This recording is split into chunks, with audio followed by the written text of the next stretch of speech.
God is Redeemer. God is worthy of worship. God is the Lord. God is the one true God. God gives new life. God is provider.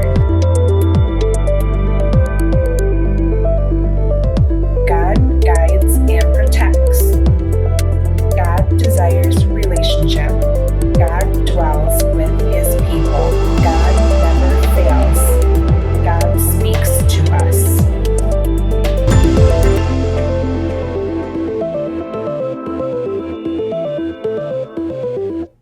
Last week in the Big God story, we learned about a man named Abraham.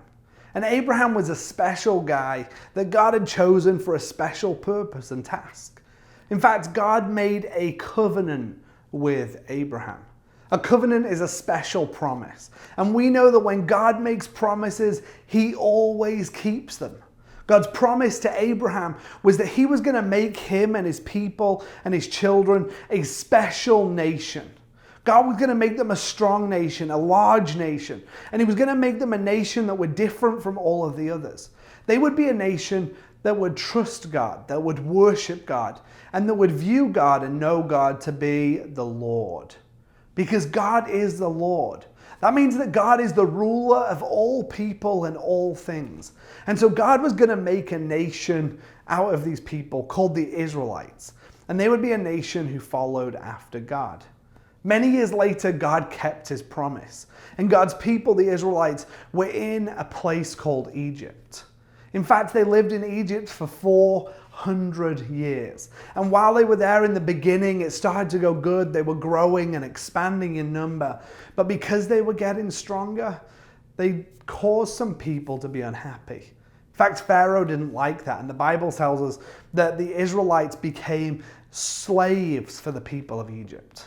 That meant that they had to work for the Egyptians. They weren't treated well. And often it was really difficult for the Israelites. God heard the cry of the Israelites.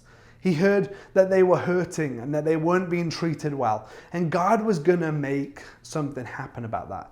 He was going to put it right. In fact, God appeared to a guy named Moses.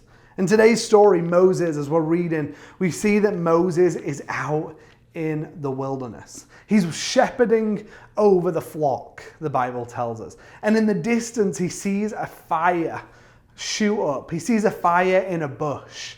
And as he gets closer, he realizes that the bush is not actually burning up, but there's this rapid fire. And as he gets closer, he hears his name being called out, Moses, Moses. And he realizes that God is speaking to him. As he gets closer, the Bible tells us that the voice says, stay where you are, don't come any closer. Take off your shoes and sandals and make sure you come closer because take that stuff off because this is holy ground. And so he takes off his shoes and his sandals and he talks with God, and God gives Moses this special mission. He says, Moses, I'm going to send you to Egypt and you're going to talk to Pharaoh and you're going to get my people set free because my people need to worship me freely. You see, God had this plan that Moses would go and Moses would be the one who would speak to Pharaoh and Moses would see God's people set free. Can you imagine what it would have been like if God had asked you to do what he asked Moses to do? Imagine all the things you would have felt like, man, God, are you sure I'm the right person? I'm not really got the best skills, or I'm not in the best position to do that, or there's better people qualified for that. Moses thought all of those things. He told God all of his excuses, but God still wanted to use him. In fact, God still pushed back, and Moses had one last question. He said, God, who will I tell the people that you are? What name should I give them to say, hey, this person sent me? And God responded, he said, tell them I am who I am.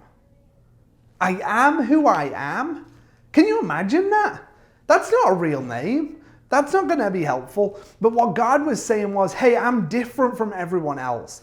I'm above everyone else. God was saying, God is the Lord. I am the Lord. I am the ruler of all people and all things, and I am in control, and I'm the one who's sending Moses. You see, God, it might have felt confusing, but God was saying, hey, I'm the God of Abraham. I'm the God who was and is always the same. God was telling the people, hey, you can trust the one who has sent Moses. And you know what? For you and me, we can trust him too. We can make God the Lord of our life. We can allow him to be our ruler, to be ruler over the things in our life. We just have to put our trust in him today. Will you do that? Will you put your trust in God today? I promise you, you will not regret it.